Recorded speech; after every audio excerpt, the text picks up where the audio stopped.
Yeah, man. Welcome to SoundVibe Studios. Thank you. That was really smooth. Thank you. Like seamless. Like every song was just like going with the next. Yeah, thank you. We were all grooving. We were. I was definitely like back there. I was like, when the track was like, oh, like let them know you're dancing. I was like, oh shit, fuck it.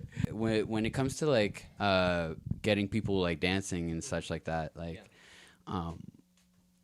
the art, I feel like while I was like in there, it feels like you're already choosing songs that have existed. Like these songs exist, right? Yeah. And so like when you put them into like such an order, you know, it piques people's ears. Yeah. Do you usually like put playlists together? Like, I feel like at the beginning, I used to like put playlists together and like I'll be like, okay, when I play live, I'm play this song and then this song and then this song. But like when I actually started DJing, I found out like that was not the case, you know? Because now I feel like I go off by the crowd and I go off by the room. Because if I'm just like going off a playlist, that just kind of feels too planned. And sometimes the song like I have planned is not what the room needs right now. And that's something I learned quickly. Like when I started like picking up traction on DJing, is that like, you know, it's better to read off the room and see what the crowd needs, you know, because sometimes they need something like upbeat, or they want, or, you know, if you want to draw them in a little bit, like I'd rather play like a throwback that everyone knows, you know, kind of like, you know, perk people's ears up. Right. So yeah, now I read off the room. I found out that like playlists just, you know, sometimes they're not what you need. They kind of hinder you a little bit. Yeah, definitely. Because you kind of like, you expect or something or whatever, the crowd is not in that exact moment or whatever. Yeah, you just have to read the room. How long does it usually take to read the room, or like, because you have to go into, you just jump into it, huh? Yeah. I think kind of fairly quickly. You just have to, you know, kind of as soon as you play a song, you know, people will notice that immediately. Mm-hmm. And I can just tell when it doesn't hit because no one will, you know, start dancing. But they might like the song. You know, they might like the song, but, you know, there's kind of like you're creating like a group energy that you're in charge of. And, you know, your job is to bring people together, basically, and make people vibe out to music. Group energy. That's so interesting, actually. Yeah, definitely. It's like you just have to, you know, you're the party. So you have to really bring it. And you also know when to bring it as well. Mm-hmm. How long have you been doing, like, DJ work? So I first got my beginnings in 2018 when I used to live in Chico, California. I would DJ with this like group of collectives out there. I would DJ like sorority and fraternity parties. So I'd play like mostly like a lot of hip hop back then. And that was the year I first started DJing was the year Mo Bamba came out by Sheck West, and that was kind of like the anthem. And so, you know, I'd play stuff like that at parties because that's what the college kids loved. And then me and my homies, we started throwing shows at Ike's Sandwich Shop in Chico. And so it would be like hip-hop punk fusion shows. And I would be the DJ for that. So I would like DJ like the hip-hop artists. And sick. Sometimes if the punk bands needed like an audio in the back or something like that. But yeah, it started in Ike's Sandwich Shop. In Chino? Chico. In Chico. Like NorCal. Oh, okay. Yeah. Is that where like you're from, or where? Yeah, I'm from the Bay Area. Okay. Born and raised East Bay Area, a town called Antioch. And I moved to Long Beach about 2.5 years ago. Okay. And you knew people here from before, or did you move people like with people from up there? No, I didn't know anyone. I came here like not knowing a single soul, except my sister who lived in where she lived. She lived in Orange County at the time. I think Mission Viejo, and she was the only person I knew. I knew no one in Long Beach, so I just kind of came here on like a clean slate. I mean, you splashed in. You just, it took me a while to splash. At first, it was drips, but then I'm like very fortunate to have made very good friends that helped me and encouraged me to enter the music scene and kind of do what I do. Long Beach has a great network. Oh yeah, definitely. Shout out DJ Lachetta. She's the homegirl. I wouldn't be here without her, for real. What kind of genre do you think that you focus into? Like, Definitely my thing, I think, is like world disco. I don't really know what you call it. I've heard a lot of people call it, different stuff. I like to use the term world disco, just because it's basically disco, but disco comes from like a lot of regions and a lot of cultures. And so I call it world disco because a lot of what I play is mostly African, French, and Brazilian based. There's, disco from other countries that I also play. Those are the main three. And that's kind of my thing, basically, is kind of like just funky world sounds, from all over the world. Man, you must have a huge library then. Oh, yeah. I have like USBs and USBs full of like a lot of songs, and sometimes it crashes my computer. Oh, shit. Like DJs in general must have just hard drives just full of music. I imagine, yeah. I mean, I look at my library and I think it's big, and then I look at like other people's libraries. I'm like, damn, like I need to like up my game. Yeah. Do you think that as a DJ, like you definitely listen to more music than the average person, but even when you like leave the gig and everything, are you listening to music like in the car, like? Am I? I don't do. Or do you need like silence? I'm really not. Yeah. Honestly, like I'll play for like a 3 to 5 hour set, maybe like in LA or something, and then on the drive back, it's pure silence. Yeah, it's pure silence, dude. Like, and it's so peaceful too. I love it. I like sometimes listen to the radio, like Spanish speaking radio, because that puts me at ease. You know. But mostly it's silence on the way home. Even just like static. Yeah.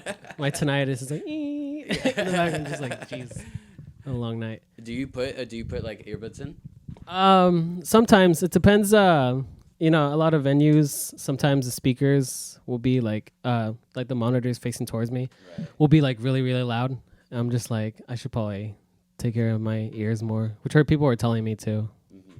Yeah, I mean, it's like a growing thing, but like, I wonder for you to, because you're like booking shows all the time. You're super busy. Yeah, I've been more busy usual than lately. Do you have anything like any shows like in that time?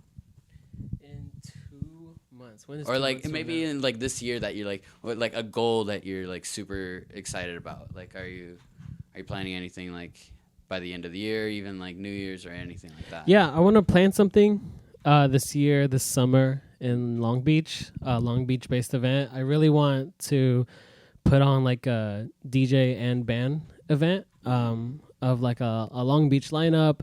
And what I really want is to like book all my my favorite, like my idols, people I look up to out here, because there's a lot of great DJs in Long Beach, and they've helped me, supported me, and they inspired me.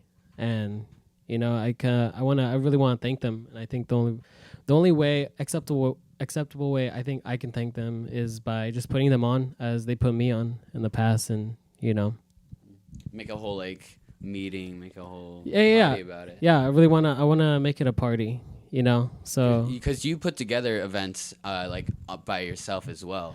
Yeah.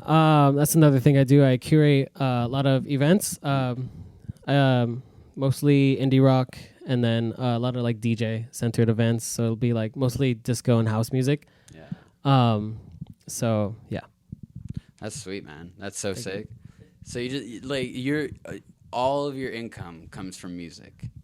As of right now, yeah, basically, a majority of my income would come from DJing.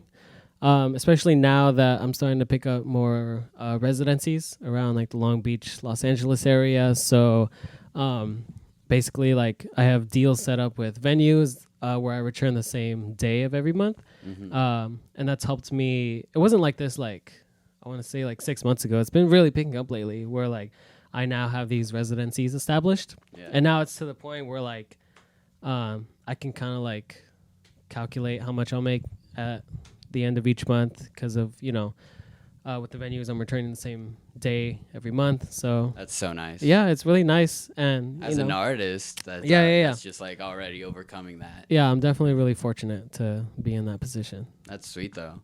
Like, so does it ever become like repetitive at all? Like you have to like make sure that you break up like certain like patterns, like you feel like you need to change certain nights, like Yeah, a little bit, because of I've had, like 1 or 2 residencies that I've had for a while, like months now, like over 6 months, and it'll be like almost every 2 weeks.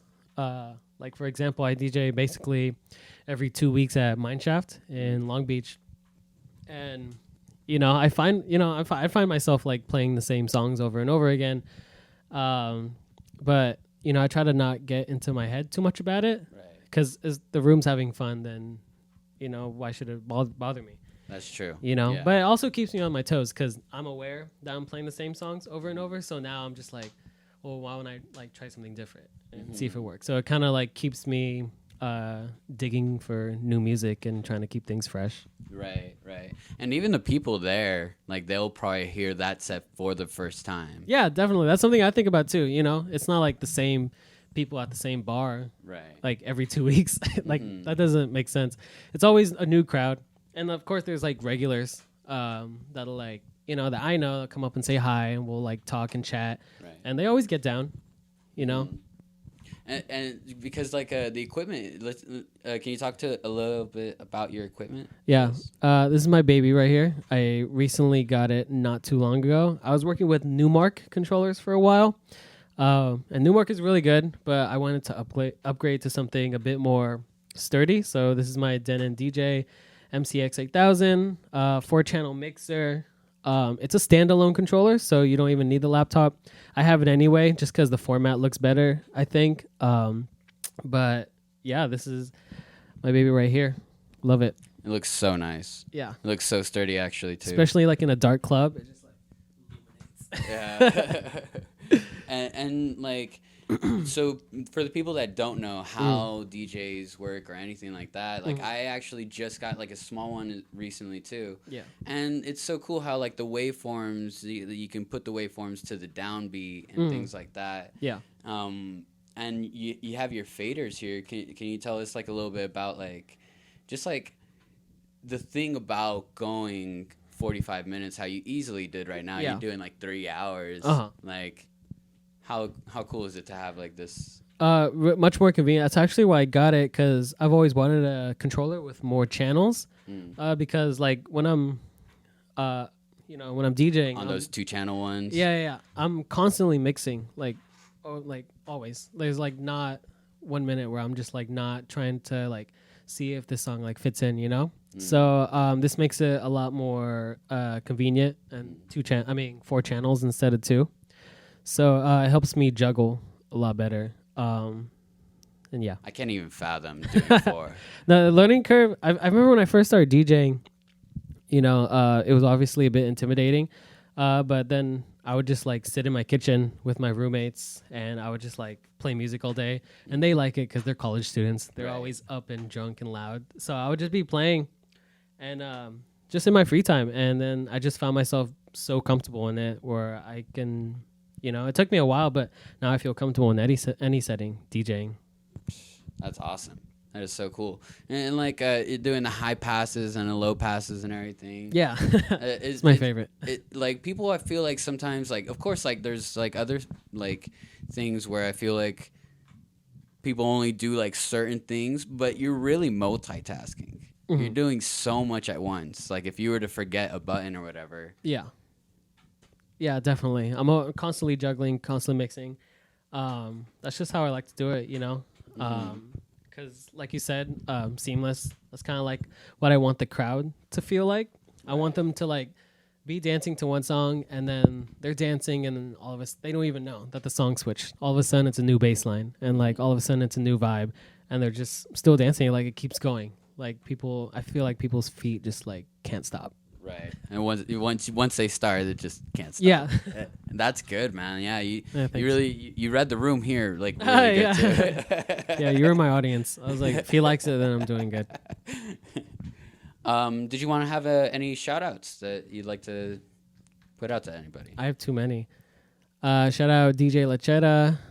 Shout out Benny Jets. Shout out Dirty Merlin. Shane. Shout out Research. The Green Gold crew, the Research crew. You guys are awesome. Shout out Idiom. a good friend of mine, amazing DJ. There's so many people I'm forgetting, so if I'm forgetting you, I'm sorry.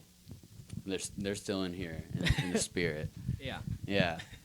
I have 2 more questions left. If you have a little more cool. time. Yeah. All right. In the future, when people are in like spaceships and whatnot, all right. What do you think people in the future would think of music? Not like your music particularly, or like anybody's music, but music in general. About our music in general? Yeah, about music in general. About music in general? I don't know. If aliens found our music, what would they think, basically? Almost, yeah.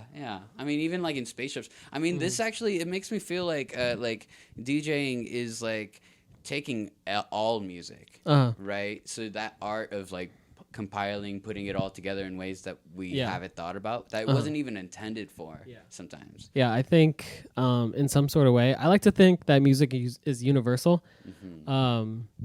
Because, a music, if you, boil it down to its like bare bones, it's, it's numbers, it's counting, it's rhythm, and I think it's universal. So I think if it was like, aliens came or they found our music, I think in some sort of way they would kind of... They start... I imagine them doing the robot. I don't know why. But I think they would understand it to some extent, you know.